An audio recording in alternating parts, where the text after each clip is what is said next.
Let me read you something.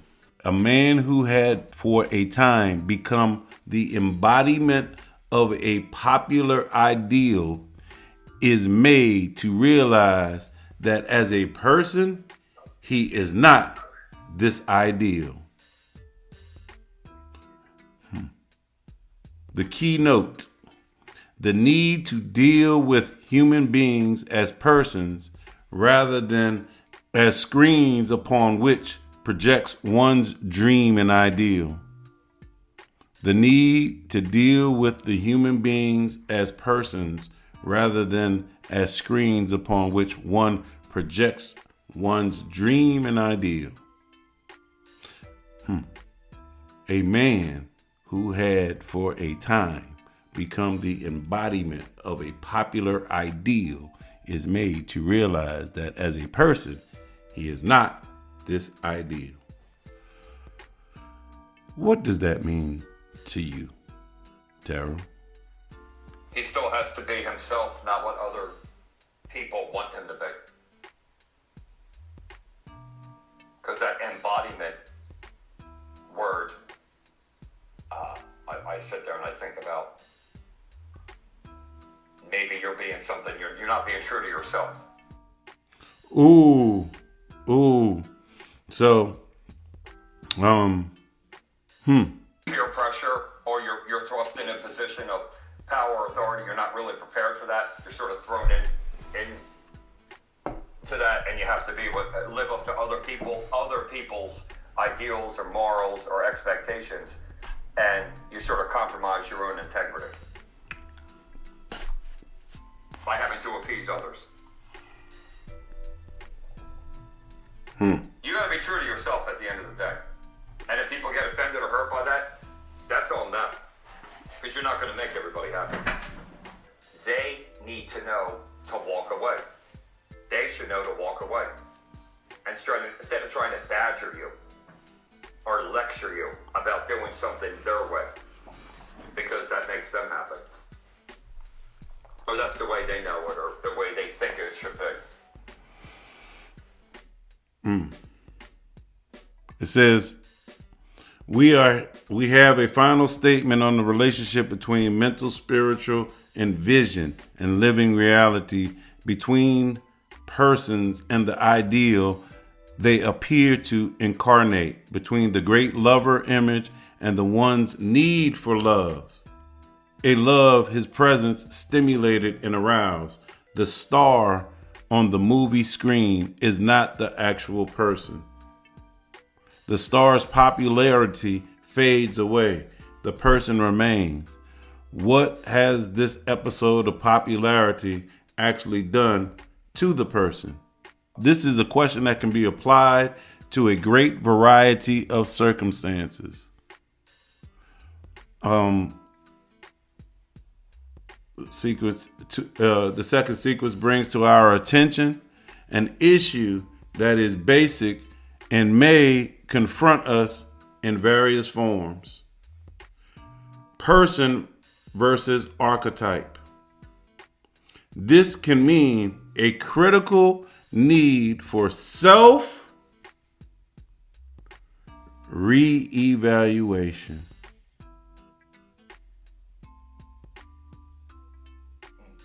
I find that interesting because of a word you use. And it starts with self. But it doesn't. The second word is not an R, it's an I. Introspection. No, that ain't the word I was thinking of you use. Well, I heard you use it to a couple of people. You told Walter. Oh, individuation. Yeah. Individuation.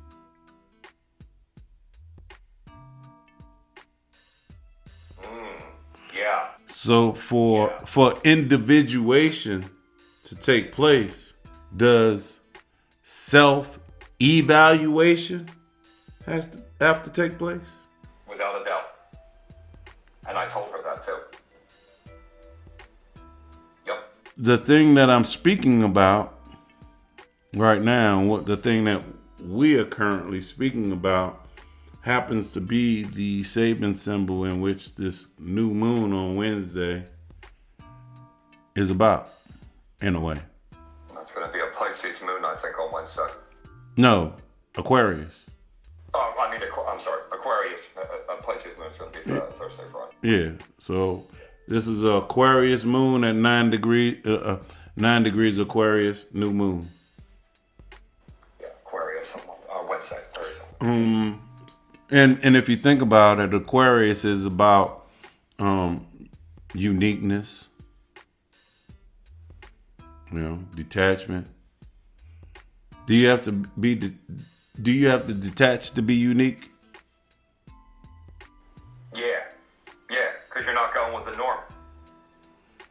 That way you remove any kind of pressure exerted from external forces to be some sort of way or go with the flow. Yeah, I think you do.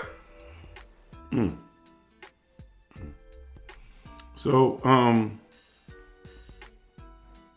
I got another question for you. What does the Five of Swords say to you? What's the Five of Swords about? Five of Swords.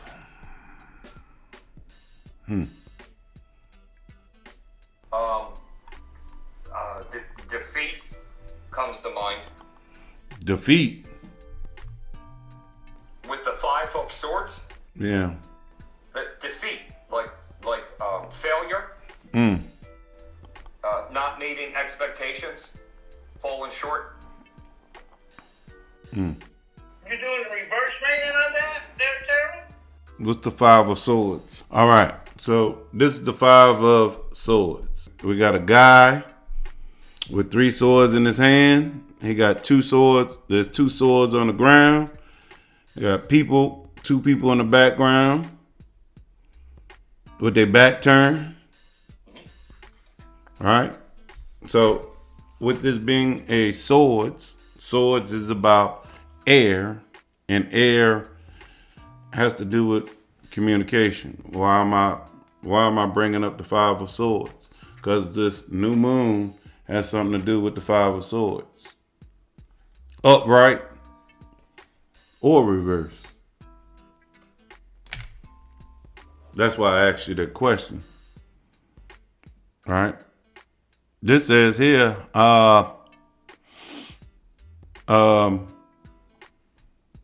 Five of Swords, lack of sensitivity, interested only in self.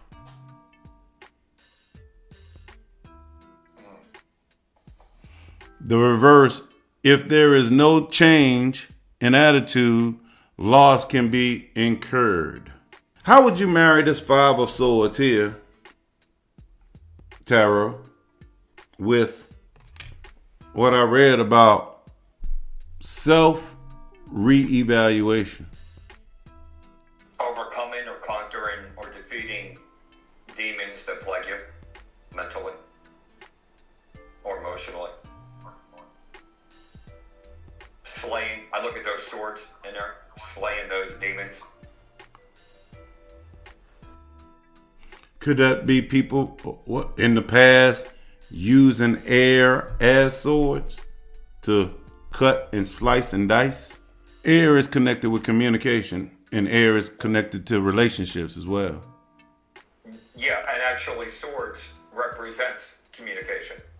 So that's and thinking. So they go, they coincide with one another. They're complementary. Yeah.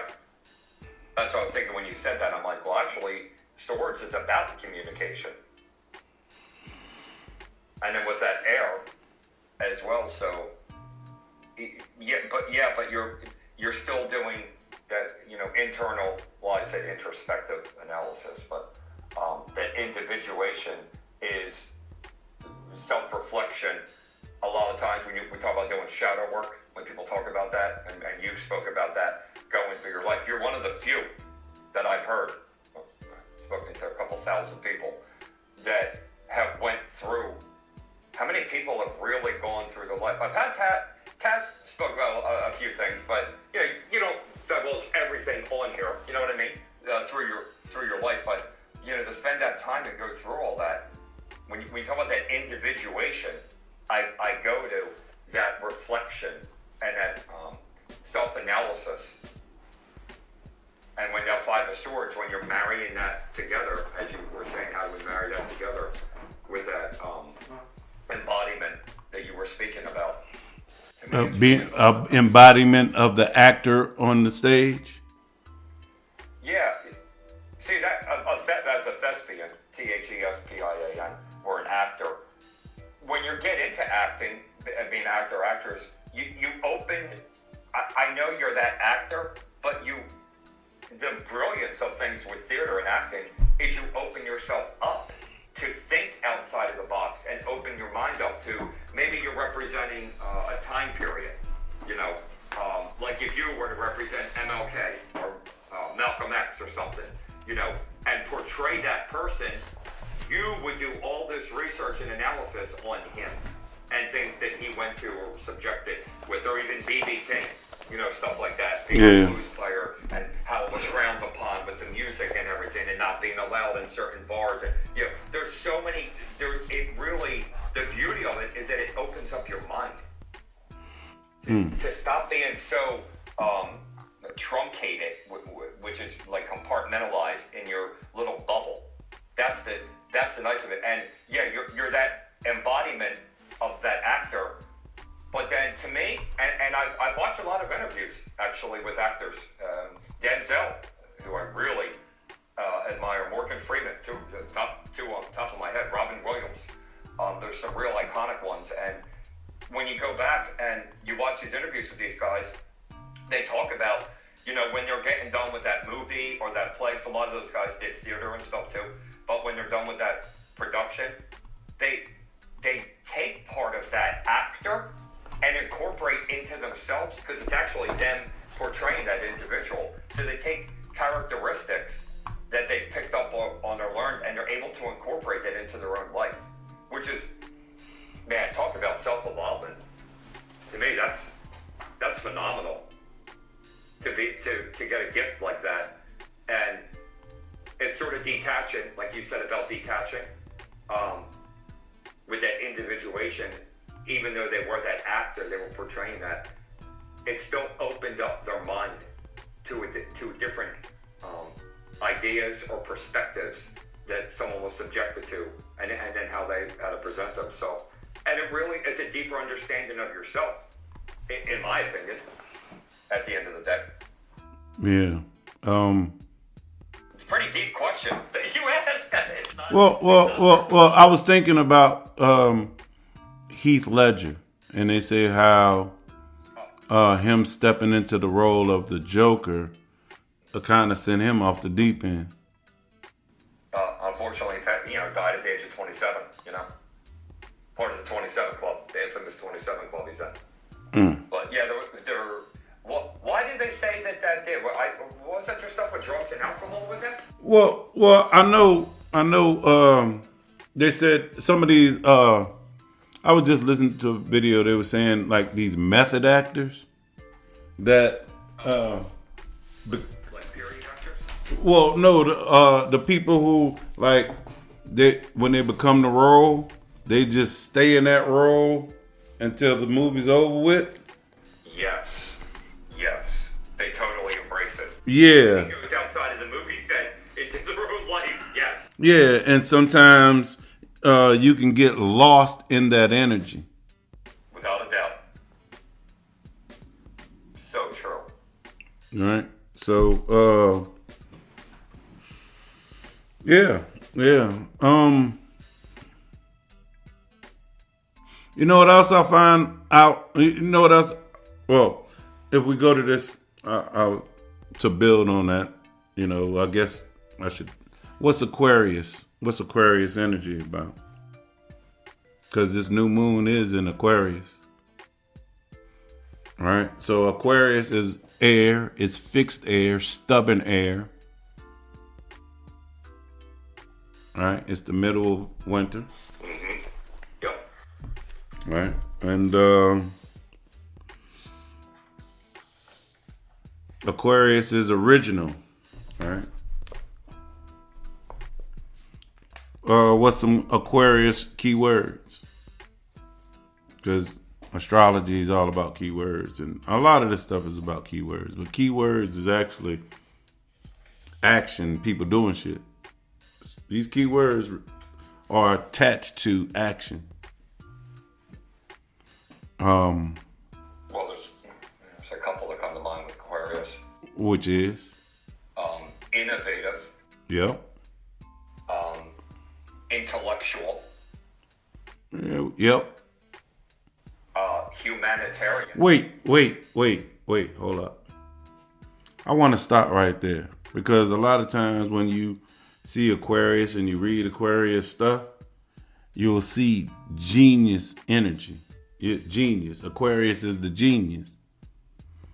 The reason I'm stopping right there is because Aquarius can be the genius, but it's not given to you. Y'all got to work at that shit, Aquarius. So, what else you got? Hey, because Aquarius off the top, they automatically think they know. See, I know. Your little moniker. Exactly. That's why they saying, I know.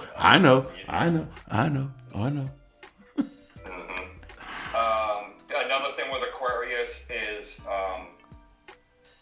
what did I say? Innovative, intellectual would be another one. Another I that comes to mind with them is independent. A lot of them, there's independence with them. Freedom, independence, freedom, they're synonymous though, they're synonyms, but that's just another thing that comes to mind. The humanitarian, that's another thing. Progressive. Freedom loving. Yeah. Eccentric. Yeah. Scientific. Yes. The doctor I know, she's an Aquarius. All right. With his incredible, deep scientific mind. It's interesting. You say, yeah. Like but the embodiment of science with me. But that's all the positives. Aquarius does have a dark side, like rebelliousness. They could be very fanatical, undisciplined. Aquarius is a Saturn ruled sign, so Saturn has to do with discipline and all that. Aquarius can be defiant.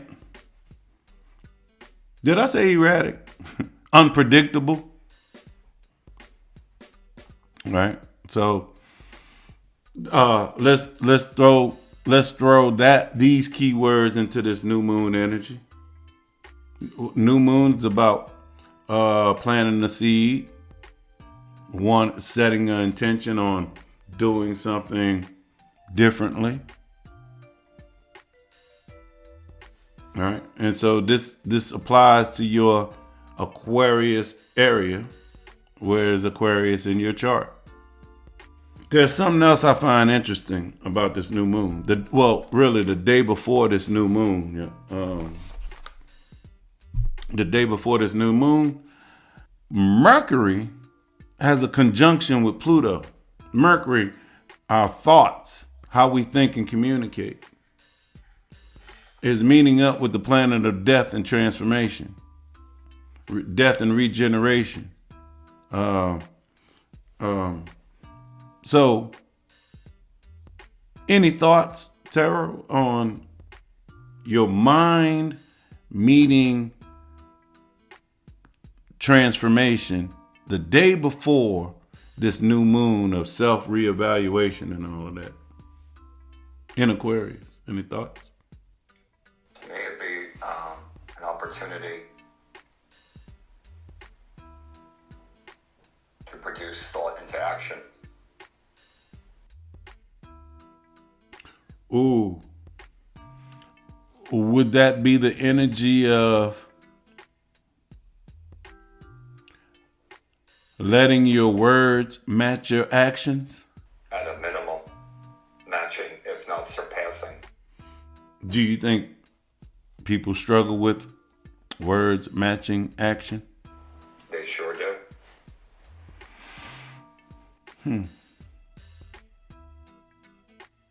Why do you think that's the case?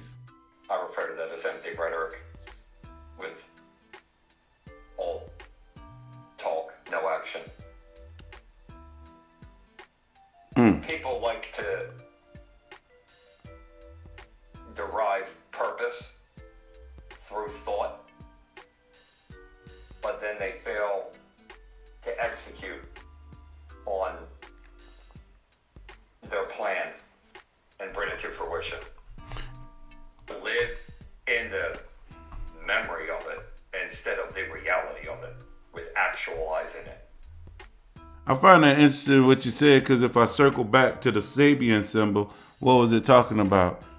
Being the actor on the stage, taking on ideals.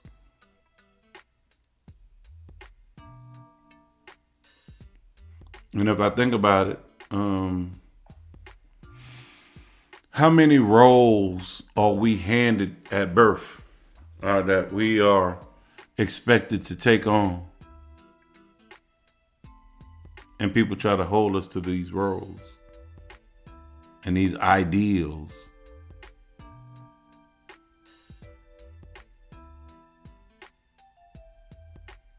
Self-reevaluation, the ideals in which you are connected to.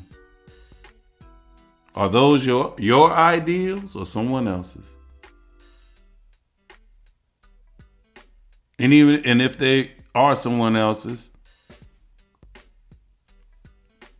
do they resonate with you or not? Do you think some people's unhappiness or bad feelings could be connected to them trying to hold themselves to ideals that don't resonate with them? I agree with that assessment, and I feel that it falls back to the parents, the family that you're born into. And a lot of parents try to live vicariously through their children with things that they didn't do or they feel should be done. Ooh. Now I brought it back to the full circle with the saving symbol. Now you just brought it back full circle to the Five of Swords. Is this the individual dealing with their parents and the ideals? Is there some swords or ideals that you were handed to that you need to put down? You know, maybe those two people in the background are the parents. Yeah, that's what I just said. Yeah, the two in the background are the parents with those swords being the ideals on the ground, and there you are being independent and standing firm. Ooh. With your own Ooh. individuation, not holding yourself to their ideals or expectations, but more setting your own path, carving your own path with those swords. Think of swords and cutting, as you said earlier, could be carving as well. Severing, there's another word. You're severing yourself from the ideals affiliated with the environment that you were born into or brought up in. Eventually you have to set out on your own. Eventually. Hopefully. Yeah, hopefully. Eventually. You set out on your own to be your own person. You know what you just said, I find interesting about this, and you said setting out on your own and all that, because the 9th degree falls in the bounds of Venus. And Venus is about what we love, what you love, what you value, what you think is beautiful, what you're attracted to and what you attract. Now, could you be attracting the wrong thing because of the Five of Swords being in reverse?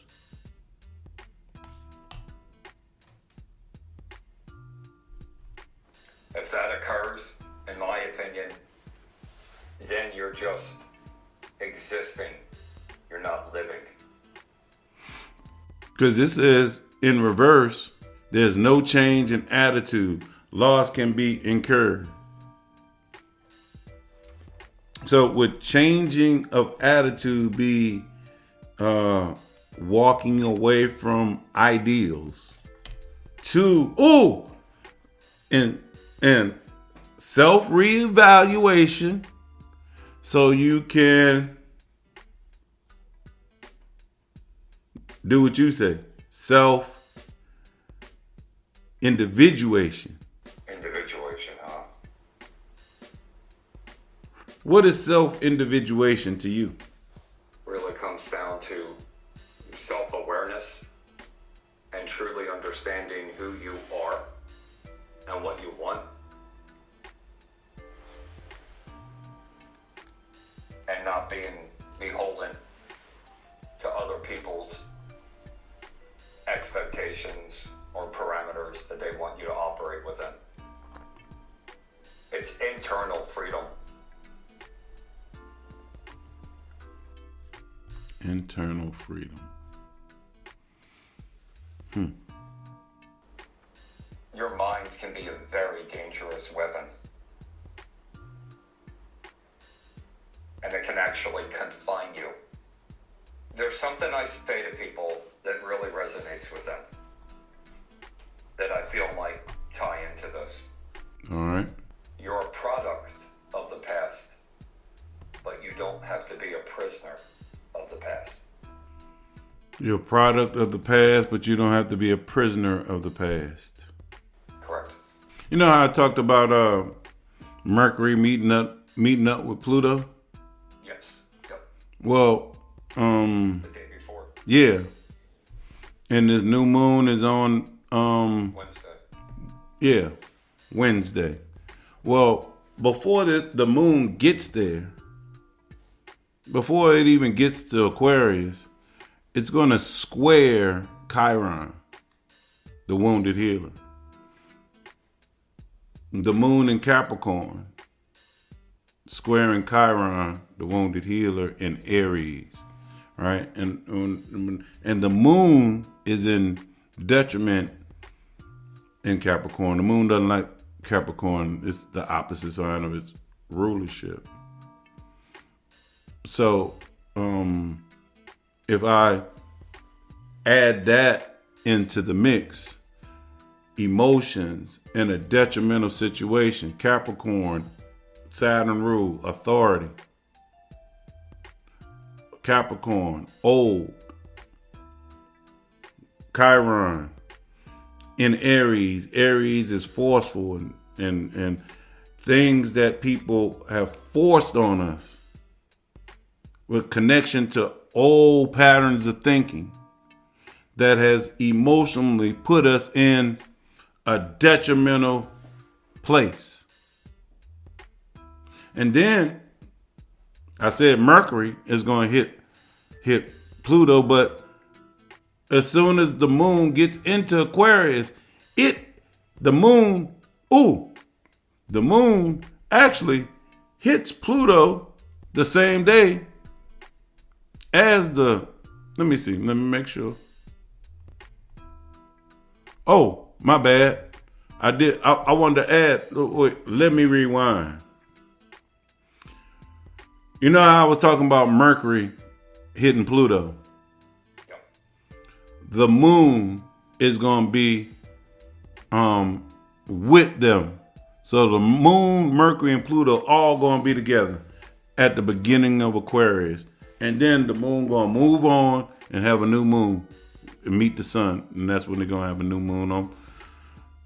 So on Tuesday, Mercury and the moon are going to meet Pluto. Still in this energy.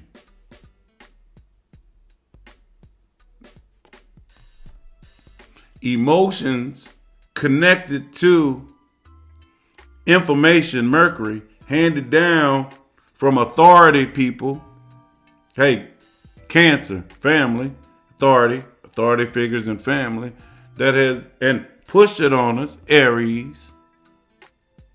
Mars is the ruler of Aries, is Mars, and Mars is retrograde in Cancer. And this Saban symbol spoke about reevaluation.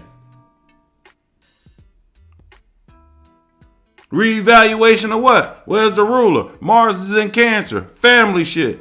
Back to the family.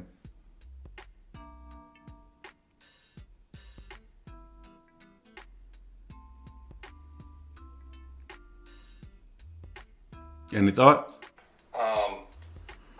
Thinking about what you were saying about that Capricorn being ruled with Saturn there.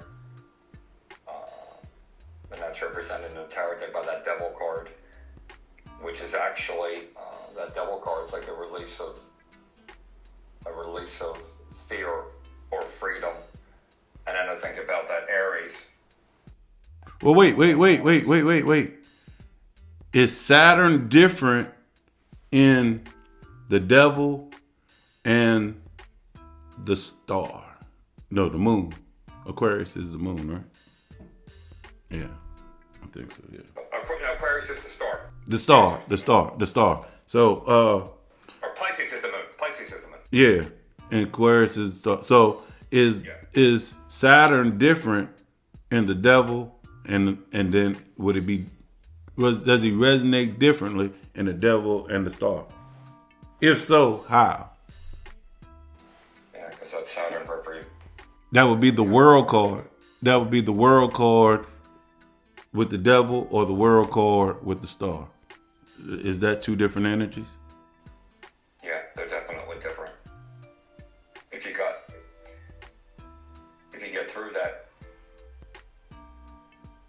Capricorn, I'm thinking about the Capricorn with the Devil and the Aquarius with the star, and with that Saturn in there being the World card. And all of this meeting is happening in the bounds of Mercury, back to the mind and thoughts and communication. Hey, it's all about communication. Could I say communication in relationships with, or air is also information gathering. Yeah. Did you say Capricorn was going to be square Aries? Yeah. Capricorn is square Aries. That's tension, right? So the moon being in Capricorn is in tension with Chiron and Aries. And square is of Mars energy. It's equivalent to Mars energy. And then Aries being ruled by Mars is the Emperor card in the deck. And then and I talked about an authority figure, and an emperor would be someone. Do this, do that. I've ordered you. I set the decree. That sounded like a proclamation. I heard somebody speaking about that last night with you. A proclamation. Oh, my bad. That was a disclaimer. Sorry about that. Something different. Yes, so that Emperor exactly being that authority or control. Think about that Capricorn being square with that Aries, and that, see, with me, that Capricorn with that Devil card is release. It's like freedom. Well, wait. There's something you taught me about that damn Devil card. When you just said release. Didn't you say they really ain't chained too bad they can just lift the thing up off them? Yes. So how would you incorporate that? That's a conscious choice or decision to remain confined or find your own freedom, which is a choice from within. So are you saying Are you saying that this new moon in Aquarius is about finding freedom or staying in bondage? And if you do stay there, that's a choice that you're making? Yes. And thinking about that devil card with releasing yourself from that freedom, releasing would require action. And now action is affiliated with Mars, representing that Aries and that Emperor card. And you had pointed out about Capricorn being square to Aries. We starting off the week with the moon in Capricorn. And it's going to go through, we're going to have a new moon in Aquarius. But we're going to end the week with the moon in Pisces. Now, we were talking about, just to recap, we were talking about being an individuation, uniquely yourself, planting seeds, mentally detaching away from information and mentally detaching away from programming and all of that stuff, right? Coming through Aquarius. And so someone with their moon in Pisces, do you have any suggestions on how someone may begin that process of detaching and reprogramming and letting go? I want to start off with this right here. First, they need to slow down and think before they speak and get what they want out correctly and word your words the proper way. Because if you don't, it's going to be confusing to people that don't understand what's going on. Question.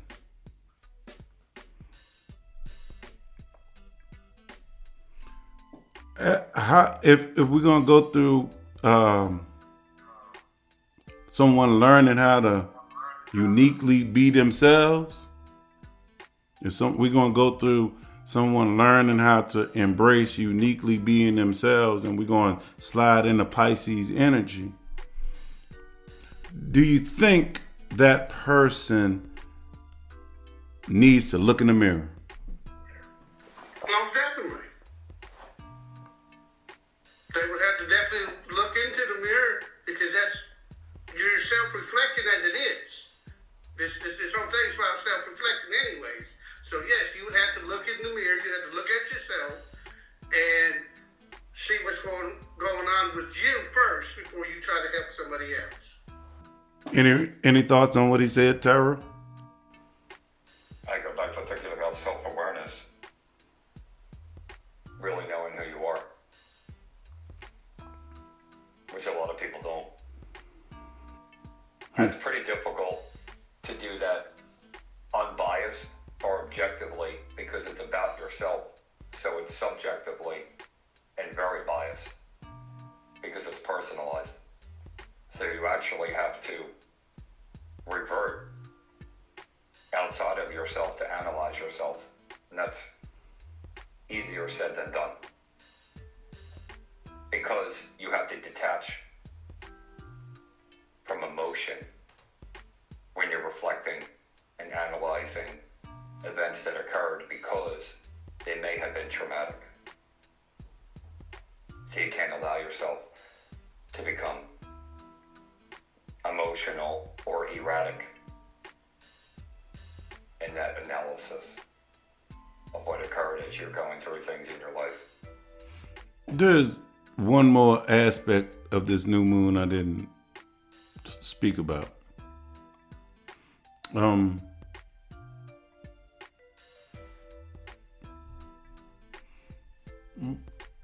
Mars, like Mars and Jupiter. Mars and Jupiter had recently was trining. Trine is a Jupiter growth and expansion. It's a positive energy. Venus. I mean, my bad. Mars and Venus were recently trine, and that is of Jupiter energy of growth and expansion.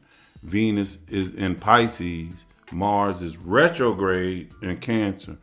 And even though the conjunction on the new moon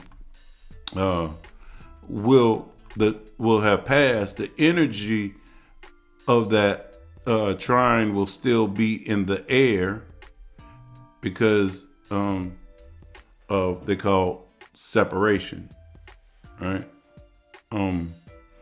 And the other thing that I find interesting is on that the new moon, Venus will be sextiling Uranus. Venus is in Pisces, and it's going to be sextiling the planet of unexpected, shock, awe. Venus exalted in Pisces, and Uranus is in the rulership of Venus, which is in Taurus. So, I wonder how this Venus sextile Uranus will play into this new moon. Oh, by the way, there's another aspect that I find interesting. This new moon is going to be at 9 degrees. Jupiter is going to be at 11 degrees retrograde, which is 2-degree engagement. So this Jupiter in retrograde in Gemini will have something to say about this to this new moon. It's trine, so, right? And Jupiter is in detriment in Gemini. Gemini is about communication things. Detrimental words, back to the Five of Swords.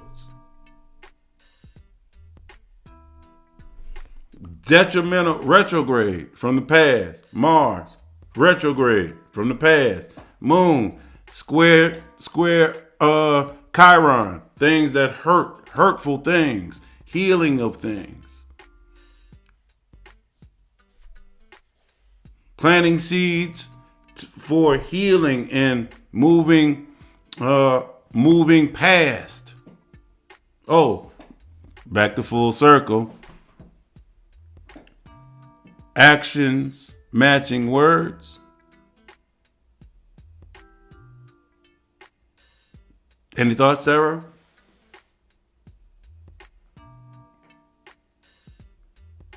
Any final thoughts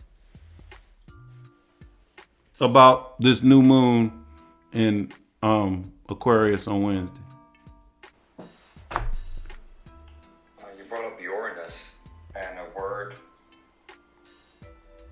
There's a word affiliated with Uranus, which is innovative, which is also affiliated with Aquarius. So if you was advising someone to or helping them with a seed that they should be planting on Wednesday, what would you say? By the way, hopefully this seed will start flowering by the full moon in Aquarius, which will be sometime in July, August. I could give, as you think about that, I'll give y'all the exact. So we're looking at by August 9th. So this seed that you're planting, hopefully will start flowering and blossoming by August 9th. Happens to be Leo season. Some people say that's the best time of the year for things to blossom and flourish.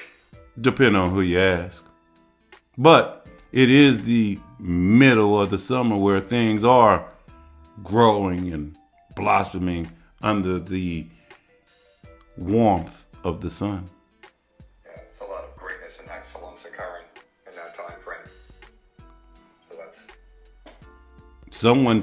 Someone once told me there's a bunch of Leos that are CEOs of companies.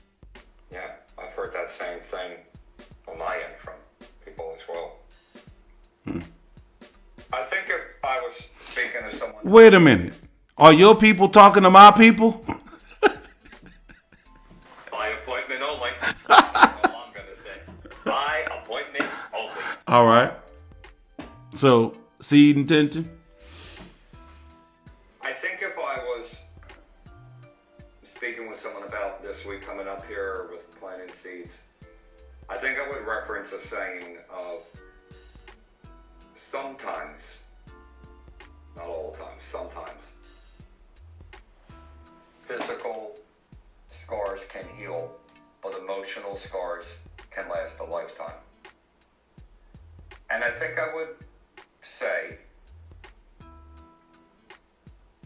to the person or people, are you going to continue to bleed?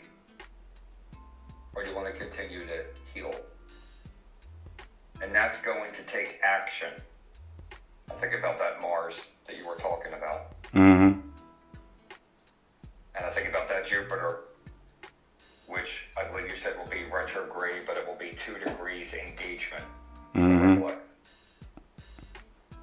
Yep. So I think about that with growth or expansion with that Jupiter and with that Mars with taking action, and the Mercury with thinking about things, and then emotionally with the Moon with Cancer that you referenced. I'm listening to all the placements that you said. Yeah. And about the Capricorn as well. You were talking about being square. I think about the freedom affiliated with the Capricorn, the Aries taking action, and the Cancer with emotion, and Jupiter with expansion. And I think about internally that individuation. I go back to introspective. As you said, Jupiter and expansion, could I add what is blocking expansion and growth? Because Jupiter's in detriment.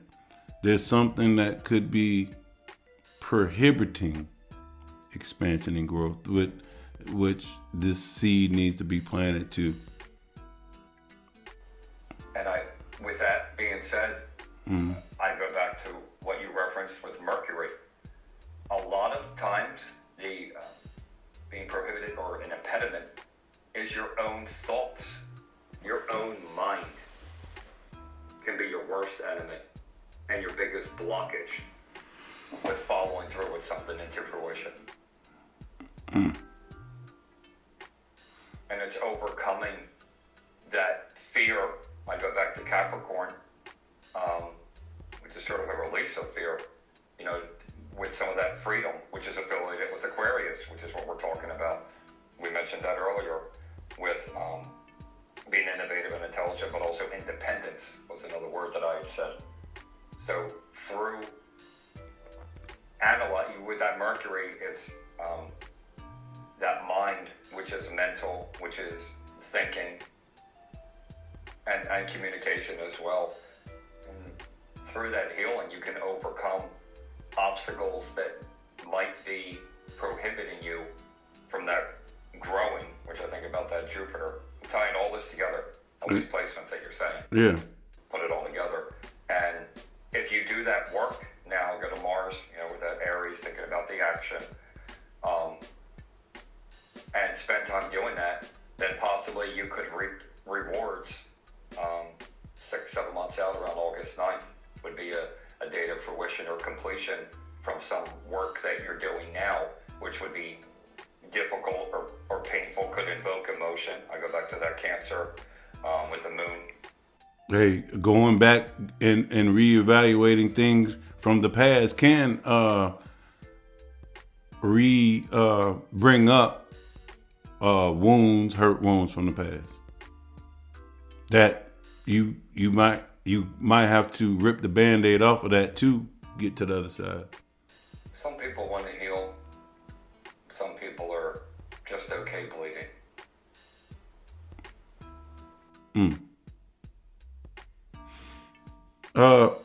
Mr. Taz, any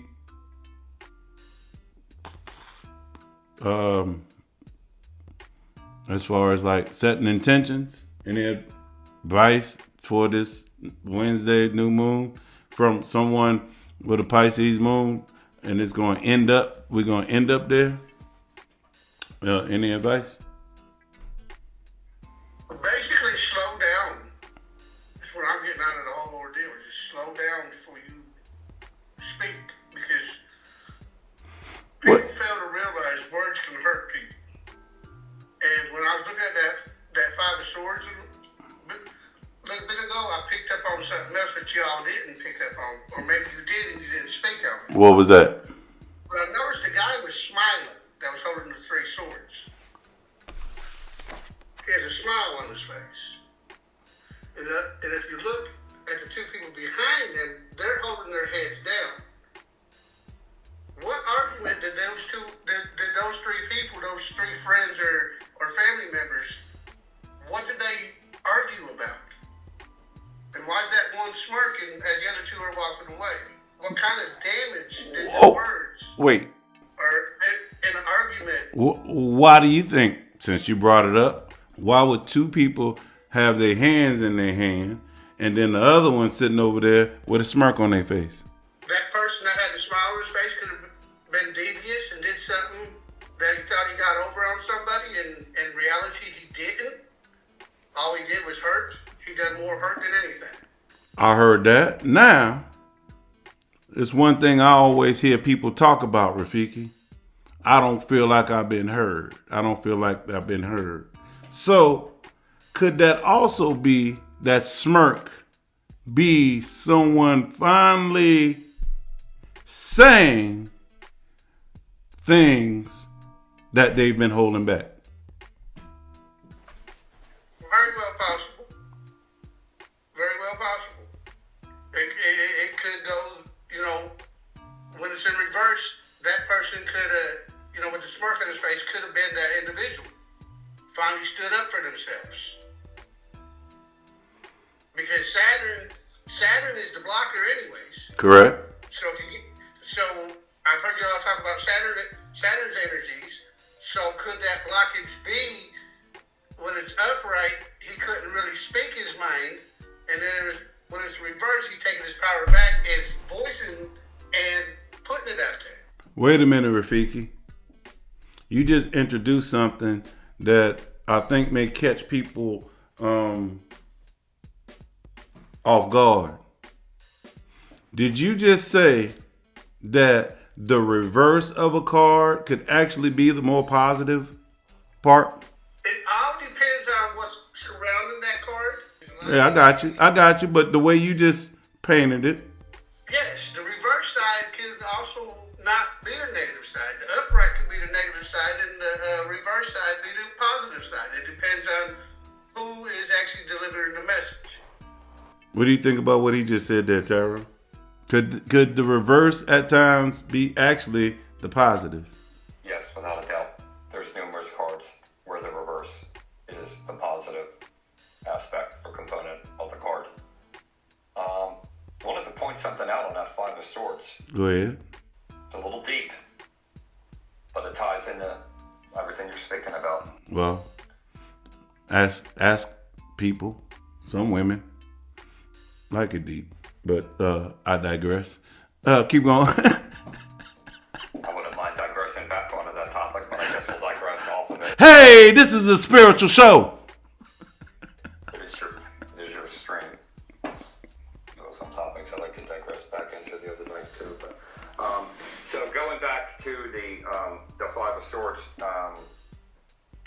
in all sincerity, thinking about everything that you're talking about and incorporating with everything. Real quick, the Saturn was just brought up about being the blocker. Mm-hmm. Saturn's actually about lessons, also life lessons, with you overcoming things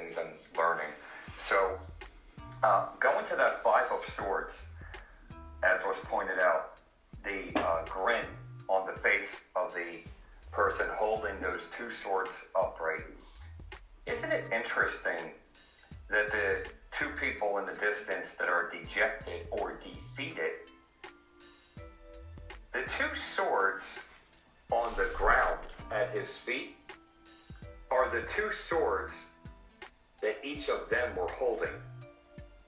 And the two swords that he's holding upright in his left hand are the two swords he used to defeat them and knock their swords to the ground.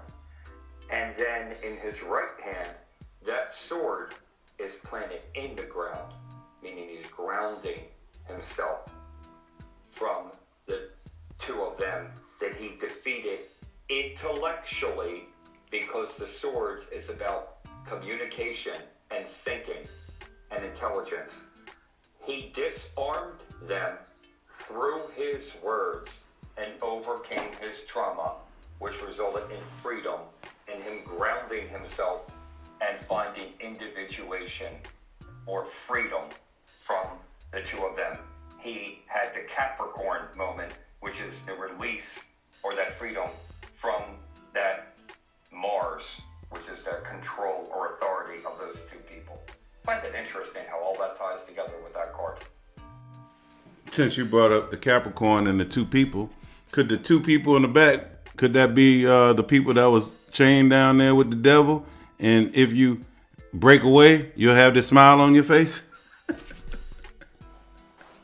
That could be symbolic of that. This is the end result. If you conquer or release yourself from the chains that bind you. Those two people, and then being looked at head down, look at the disposition, the negative disposition, because they are defeated and they're departing away.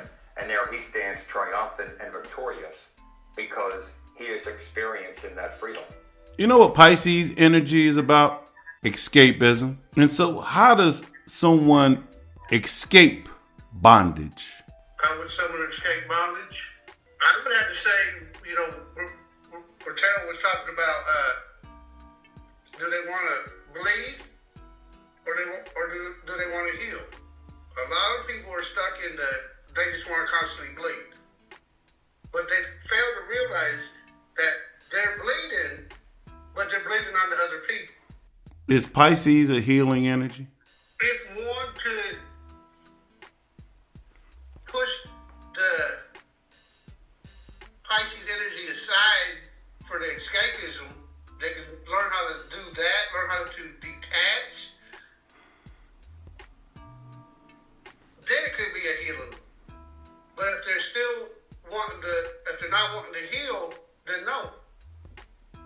It can cause them to go into a deeper depression. But you don't think wait, you don't think everybody want to heal? No. You can literally see it every day if you pay attention. Listen to people's words. Listen how they talk. If they're talking always down, that's the energy that's going to be around them all the time. Until they learn how to speak positive into their life, speak positivity energy into them, that's the only way that they're going to start healing. Until then, they're going to be trapped until they get the want to and the willing to do the change, willing to do the work. Should we be choosy with who we choose to help with healing? Healing is a personal, individual aspect.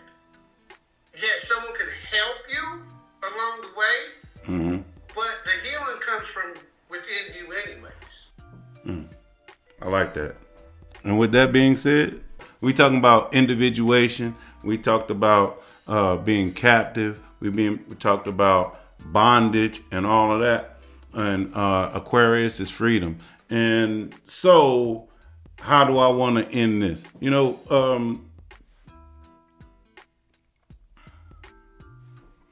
There's a question I always ask people. And the question is, do you think you could have been Harriet Tubman? Why do I ask that question? Because They say they once asked Harriet Tubman, how many slaves did you say rescue? And her response was, I don't know the number. It could have been a lot more if they only knew they were slaves. And if you step back and think about that comment, what does she mean by that? Hey, Harriet had to leave more people stuck in bondage and slavery than she actually helped and pull out. Why? Because even though I'm down here to help pull you to freedom, I'm not going to risk my freedom trying to explain to you the definition of freedom. If you don't know what freedom is it my job to get you to understand what freedom is before you'll be ready to take action and move and heal yourself? And so, what's more important to you? The people you love or your personal freedom?